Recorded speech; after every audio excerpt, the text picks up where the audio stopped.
Hello students, today we are going to see another one physical fitness components, coordinative abilities. Okay, so what is coordinative abilities? Coordinative abilities are those abilities which stabilize and generalize pattern of motor control. These abilities helps the sportsman to do a group of movements with better quality and effect. Okay. Coordinative abilities primarily depend upon the central nervous system. Coordinative ability is that ability through which a sports person is able to perform his activities successfully. ठीक है, तो generally coordinative abilities क्या है? मतलब कभी कभी तुम लोगों को ये सुनने को मिलते होंगे, जैसे कि कोई कोई बोलते हैं तुम लोग का आई हैंड कोऑर्डिनेशन अच्छा है, ठीक है, या कोई कोई बोलते हैं तुम लोग का आई हैंड कोऑर्डिनेशन अच्छा नहीं है। इसका मतलब क्या है? हैं जो हम लोग का आय है और उसके साथ साथ हम लोग देख के कोई एक्टिविटीज़ कैसे रिएक्ट कर रहे हैं, ठीक है, कितने फास्ट रिएक्ट करते हैं, या कैसे हम लोग को वो एक्टिविटीज इफ़ेक्टिवली हम लोग कर पाते हैं, ठीक है, उसको बोलते हैं कोऑर्डिनेटिव एबिलिटीज़। ठीक है, जैसे हम लोग का जो नर्वस सिस्टम है या न्यूरोमस्कुलर सिस्टम है, ठीक है, उसके हिसाब से हम लोगों का जो मसल है उसको कैसे, मतलब वो कैसे काम कर रहा है, ठीक है, कितना फास्ट इरेक्ट या इफेक्ट कर रहा है, ठीक है, तो उसको बोलते हैं कोऑर्डिनेटिव एबिलिटीज़। ठीक है, types of coordinative abilities. Coordinative abilities का टाइप्स क्या क्या है? First one is neuromuscular coordination. ठीक है, coordination between muscles and nerves is essential for accomplishing a task effectively. Without getting signals from the nervous system, the muscles are inactive of passing and cannot perform an activity.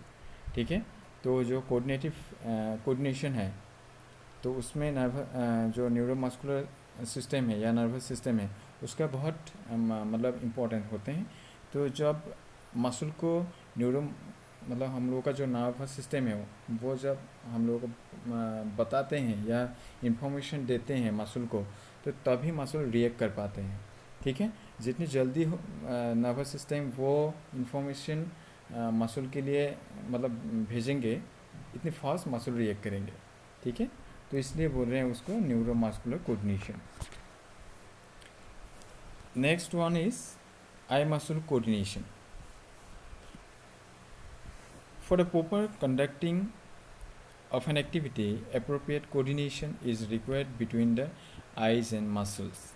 ठीक है, तो आई and muscle coordination क्या है? हम लोगों को जब कोई चीज़ देखते हैं, ठीक है, जब हम लोग कोई चीज़ देखते हैं कि यहाँ से बॉल आ रहा है, ठीक है, तो हम लोग को पकड़ना है उसको, तो देखते ही हम लोग का जो हाथ है या हम लोग का जो हैंड मूवमेंट है वो आगे की तरफ आ जाते हैं। ठीक है, तो इसलिए eye muscle coordination is very essential in coordination. Next, coupling activity. Coupling means that in order to perform an activity efficiently, all the parts of the body are to be coupled. For example, in wrestling and boxing, coupling of hands, head, chest and feet is required. ठीक है, तो coupling means हम लोग का group जो parts है, जो group में जब एक्टिविटीज़ करता है, जो हम लोग का जो पूरे पार्ट्स हैं, बॉडी का जो पार्ट्स है वो कैसे काम कर रहा है एक साथ, ठीक है, ग्रुप में कैसे काम कर रहा है।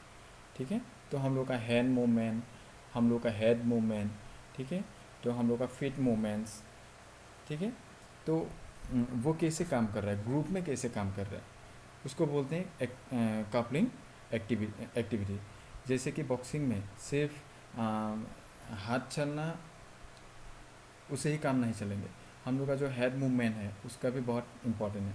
ठीक है, तो उसको बोलते हैं कपलिंग एक्टिविटी, जो मतलब सिर्फ एक ही पार्ट नहीं है, हेड हो या हम लोग का जो नेक पोजीशन होते हैं, ठीक है, हेड को कैसे सेव कर रहा हूँ पांचेस से, जो पांचेस आ रहा है उससे, तो कैसे हम लोग हाथ चला रहे हैं, कैसे हम लोगों का पैर चल रहा है, ठीक है, उसको बोलते हैं coupling activity. Next, orientation ability, the ability to orient the part of the body in the desired direction as per the gravitational force is known as orientation ability. Moving the parts of body in the desired direction is orientation ability. ठीक है, तो हम लोग का जो कोई मतलब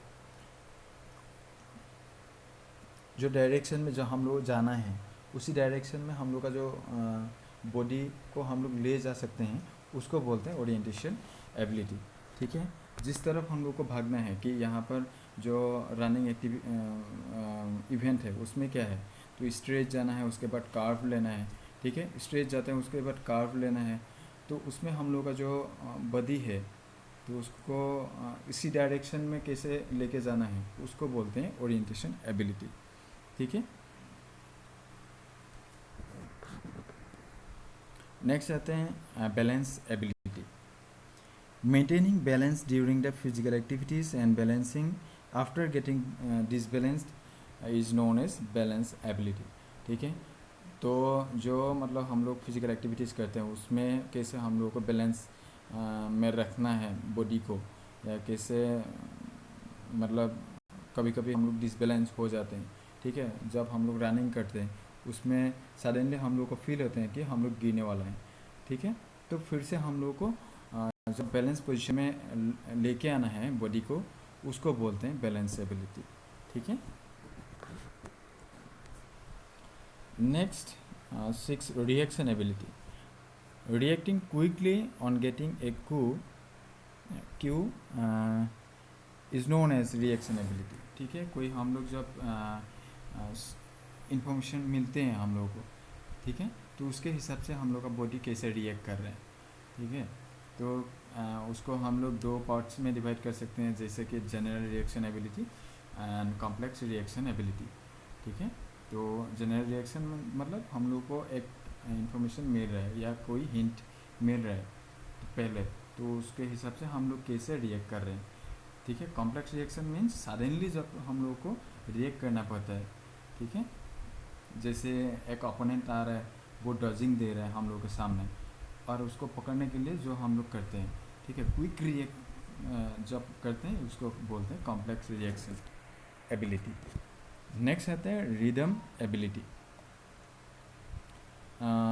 it is the ability to do an activity in a rhythmic वे।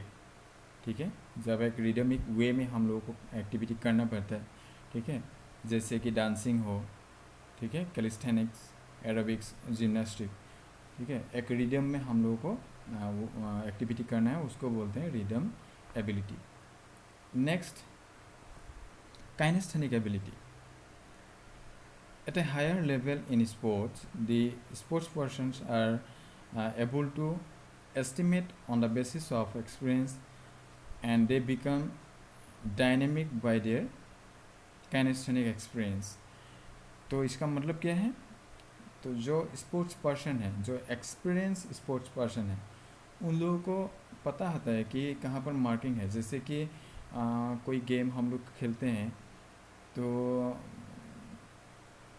मतलब जब कोई हम लोग गेम खेलते हैं जैसे कि वॉलीबॉल हो या कबड्डी हो, ठीक है, उसमें जो एक्सपीरियंस प्लेयर है उन लोगों को पता चल जाता है कि कहाँ पर मैं रुका हुआ हूँ, ठीक है, और कहाँ तक मतलब मार्किंग है, ठीक है, कहाँ हम लोग को पैर रखने से हम लोग का फाउल नहीं होगा, ठीक है, उनको पता चल जाता है। तो उसको बोलते हैं काइनेस्थेनिक एबिलिटी। ठीक है, तो एक्सपीरियंस के हिसाब से जब हम लोग का बॉडी काम कर जाते हैं, ठीक है, उसको बोलते हैं काइनेस्थेनिक एबिलिटी। तो वो हैबिट बन जाता है धीरे धीरे। ठीक है, तो उसको देखना नहीं पड़ता है कि हाँ का मार्किंग कहाँ पर है। ठीक है, तो उसको आगे की तरफ होने से भी उसको पीछे पता चल जाता है कि कहाँ पर मार्किंग है रखा गया है, या कहाँ से मतलब बॉल आ रहा है या क्या हो रहा है। ठीक है, वो हैबिट बन जाते हैं, उसको बोलते हैं काइनेस्थेनिक एबिलिटी। जो एक्सपीरियंस जब आ जाते हैं एक स्पोर्ट्स पर्सन का, उसमें मतलब वो एबिलिटी आ जाते हैं। Next, differentiation ability, doing a variety of activities together appropriately is known as differentiation ability। ठीक है, जब हम लोग का जो एक्टिविटीज़ है उसमें वेराइटीज़ होंगे, तो वेराइटीज़ एक्टिविटीज़ हम लोग जब एक ही टाइम में करते हैं, जैसे कि डांसिंग में हो, हम लोग का एक्सप्रेशन भी संभालना है, या हम लोग का हैंड मूवमेंट भी संभालना है, हम लोगों का सेस मूवमेंट भी संभालना है, या फिट मूवमेंट भी संभालना है। ठीक है, उसको बोलते हैं डिफरेंशिएशन एबिलिटी। जब एक टाइम में हम लोगों को बहुत सारे काम एक साथ करना पड़ता है, ठीक है, उसको बोलते हैं डिफरेंशिएशन एबिलिटी, जैसे डांस, जिम्नास्टिक्स। ओके, तो ये था coordinative abilities and its types. हम लोगों ने कंप्लीट किया जो फिजिकल फिटनेस कंपोनेंट्स है, तो उसको कंप्लीट किया। नेक्स्ट हम लोग देखेंगे कंपोनेंट्स ऑफ वेलनेस। ठीक है, थैंक यू।